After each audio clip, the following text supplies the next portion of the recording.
5 stocks I've sold recently. What is happening, investors? It is your boy Jack. I am not a financial advisor, and today we're speaking about 5 stocks that I've actually went ahead and sold recently. 4 of these companies I've sold my full position in. Now, be it they were only relatively small positions in the grand scheme of my portfolio anyway, and one of them I halved my position in. And the reason I am creating this video is because I think there is going to be a lesson to be learned from this video. A couple of companies that we're going to speak about today in particular. I could not tell you very much about the company. I bought them literally the first week that I started investing. I didn't look at any quarterly reports. I maybe looked at a max stock chart, found out a little bit about what the company actually does. Maybe I had a look at a balance sheet. I saw a really nice dividend yield and I thought, wow, I like this company. And on the other hand, there's actually a couple of companies in today's video that I do like, okay? And I understand why you would want to be invested in them. When I first started investing, okay, I thought I was going to be purely and entirely a dividend investor. That's the way I planned on investing. You know, I thought I was going to be one of these people. I'd put some money into the market every week. I'd buy companies that pay me a 3.5 to 4.5+% dividend yield. I'd then reinvest that money back in the company, and I'd do that forever, and I'd make loads of money. But again, my thesis has changed. My thought process has changed as I've gotten more and more into the market, and I've somewhat realized, you know, I'm young, I'm only 22 years old, I need to be willing to take some more risk sometimes. So don't get me wrong, I don't have anything against dividend paying companies whatsoever, and the majority of my portfolio does still pay dividends. But right now, with the age and with the money I'm investing, the dividends don't really add up very quickly.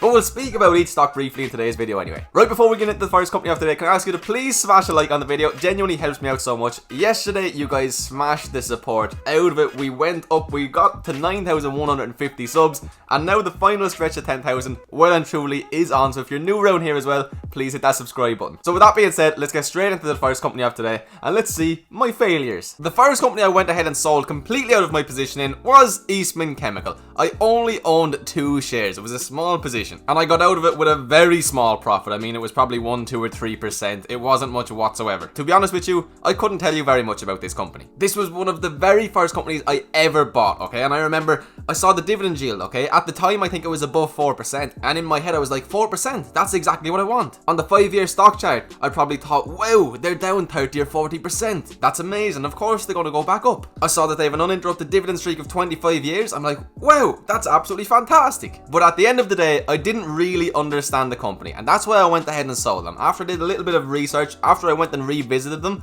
I kept seeing them in my portfolio. I was like, why do I own this company? I'm never going to buy more. So I sold them to take that money and to put it into another new company. Now, if you own Eastman Chemical, okay, I'm not telling you that it's a bad investment by any means whatsoever. I'm just saying that for me personally, I see better places to put my money. Who knows? Maybe one day I'll be making a video of why I just bought Eastman Chemical. That's the way this whole game works. But anyway, I sold them off. I'm going to leave them there. Okay, next up we're having a look at Chevron Corp. And this one might come as a bit of a surprise because, to be honest with you, I do think that Chevron is a decent company altogether. But my personal portfolio just had too many oil related stocks in it for me to be happy. That's not an industry where I want an awful lot of my money tied up. If you know me, you know that I really like tech and e-commerce related companies right now. So again, this was a case of when I was just beginning to invest, I clicked open the max stock chart and I saw, wow, you know, it's gone up lots and lots. That's surely going to keep happening.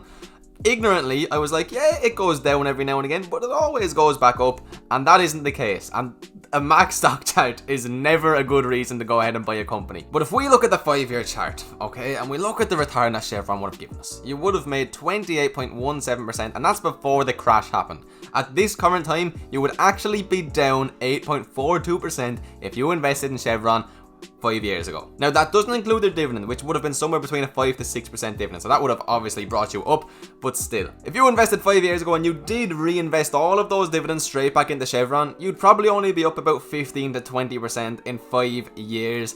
That doesn't sound like a good deal to me. As I've said earlier on, I'm young and I am willing to take some risk. This is the kind of company I could see myself buying, you know, when I'm getting older, and I do want a company that I think it pays a nice dividend and is relatively safe. Because as a dividend paying company, they're decent. They definitely are decent. I mean, they do have that 33+ year dividend growth streak as well, which is always beautiful to see. They have a decent balance sheet. Current assets, 28.5 billion. Total assets, 236 billion. Current liabilities, 28.23 billion, and total liabilities, 91.7 billion. And keep in mind that most of their assets are in their property, plant, and equipment. It's not readily available funds to them. It is collateral to an extent if they do need to take on debt if things are to get bad in the short term, which they could. We'll have to wait and see. But to me, I just wanted less money in oil related stocks as a whole, and Chevron was the one I said, bye-bye to. I still own companies like ExxonMobil, or Pembina Pipeline, or Enterprise Product Partners, okay? So I am still very much so in the oil industry. I just wanted less companies altogether. And another one that may come as a surprise to a few people, especially you dividend investors out there, Caterpillar. This is a company I do actually quite like, okay? It just doesn't fall in line with the companies I want to buy right now. So again, I wanted to sell my position in Cat so that I could go and invest that into a different company like Facebook or Apple or something of the likes that I think ultimately will give me back a lot more money. Cat's 5-year stock chart. As of right now, up nearly 50%. Since the start of 2018, okay? For about 2.5 years, they have just been going down and down. And this has nothing to do with the crash.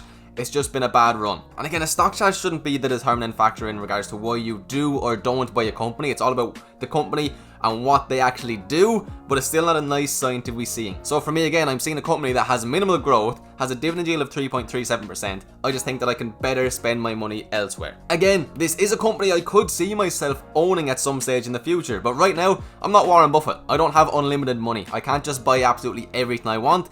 I have to, put it into the right places. And again, we have a look at the balance sheet. Current assets 37.5 billion, total assets 75.8 billion, current liabilities 26.5 billion, and total liabilities 61.6 billion. So all in all, decent balance sheet. Nothing jaw-dropping, but it is a good balance sheet. And again, Dividend Aristocrat, these guys do have a 27+ year dividend streak. And again, I really want to stress this point, that I don't think Caterpillar is a bad company whatsoever. And if I had loads more money, I would have just kept my position in them, and I could even potentially buy more. But as of right now, the position I am in, I sold them to pick up a company that I think will give me back a lot more money. In 5 years, Cat's given us nearly 50% with a 3-ish% dividend yield. And in 5 years, Facebook's given us nearly 150%. You see what I'm saying? Okay, it is time to learn from Jack's mistakes right now. We're speaking about Franklin Resources. So one reason I sold out of them, okay, was because I started to have too much money in financial related stocks, okay? Wells Fargo and JPM are now the two, bank stocks or financial stocks that I own. On the 5-year chart, okay, Franklin Resources have gone down over 60%. That is not a very good performance. And the way uneducated, silly Jack looked at this about 4 or 5 months ago was he said, wow, they have a dividend yield of over 5% and they're down over 50%. This has to be a bargain. It was not a bargain. Now again, I only had a small position. I managed to get out with a few percent of profit, so all is well and good. I think if you want to make a play on financial companies, there are way better ways to do it. But again, I want you guys to be able to learn from my mistakes in this video, okay? So I remember looking at the max stock chart, and I remember seeing, every time it goes up, it comes back down, and then it goes up like crazy, and then it comes back down, and then it goes up, and then it comes down. So I thought, oh, it's gone up, it is coming down, it has to go back up. The stock market doesn't care what you think. It does not have to go back up. The earnings payout ratio has been going up and up and up. Their EPS has steadily been declining. Free cash flow per share in a bad place. EPS growth, as I just said, it's been going down and down. Sales growth is going down and down. Sales down and down. Shares outstanding down and down. This is one of those ones where if you're going to invest in a company, don't do it just because you think it could go up. Just because it has a high dividend yield, that is never a good reason to invest. Always do your research. Everybody on YouTube says it, do your due diligence. Actually do it. So Chevron and Caterpillar, I could see why you'd want to buy those companies, and I think they own a place in a lot of people's portfolios for very good reason. Franklin Resource, I don't like them at all. And the final company of today, we have Delta Airlines. My baby. I've spoken about these guys so much on the channel. I bought them up at $35. I bought them down below $20. I've always bought them. And then we saw this crazy surge. I mean, absolutely mental stuff. In just over a week, we were up nearly 50%. And just as quick as that happened, this massive sell-off happened and we lost a lot of our profit. And I contemplated selling up here, but FOMO kicked in, things along those lines. And I ended up selling somewhere around here, okay? So I halved my position. I had 20 shares. I now have 10 shares. I did make some money. It wasn't as much as I could have, but this one is a bit of an exception because I do still plan on buying back into them at a later date. I am still a bull on airlines long term. I think everybody knows that at this stage if you've watched any of my videos. But this move to the upside was not justified at all. I think the long term potential for Delta at a price like this is fantastic. But in the short term, I couldn't just sit on all of my shares. I couldn't buy more when I feel like it has to go lower. So the lesson to be learned from this company is don't be greedy. I was up about 45-50+%. I thought, wow, this is unjustified. I should take some money. but I got greedy and didn't sell for that reason. And because of that, I ended up losing out on a decent bit of money that I could have reinvested later, which would have turned into a lot of money hopefully. So I know that a lot of new investors watch my videos, and I am a new investor myself, and I'm learning as we go, just like all of you are. And it's all well and good speaking on YouTube about the stocks we're buying, or about the really exciting companies, or about all of the money we're making, you know, that's all of the flashy stuff. But I think it's just as important to put up a video like this every now and again, showing you guys where I have made mistakes the last few months, and showing that sometimes it's okay to admit that and to just move on and get on with it. It shows that there's also more than one reason to sell a company, and most importantly, it's okay to sell sometimes. I sold Franklin Resources, ticker symbol BEN, because I didn't do enough research. Simply put, it was literally when I was brand new to investing and they just looked shiny and exciting, let's put it that way. I sold Delta because I think that the move to the upside was completely and utterly unjustified. Keep in mind, Delta is one of my favorite companies and I halved my position in them. I sold Chevron and Caterpillar because when I started investing, I thought I was going to be a big dividend investor. I thought all I was going to buy was these dividend companies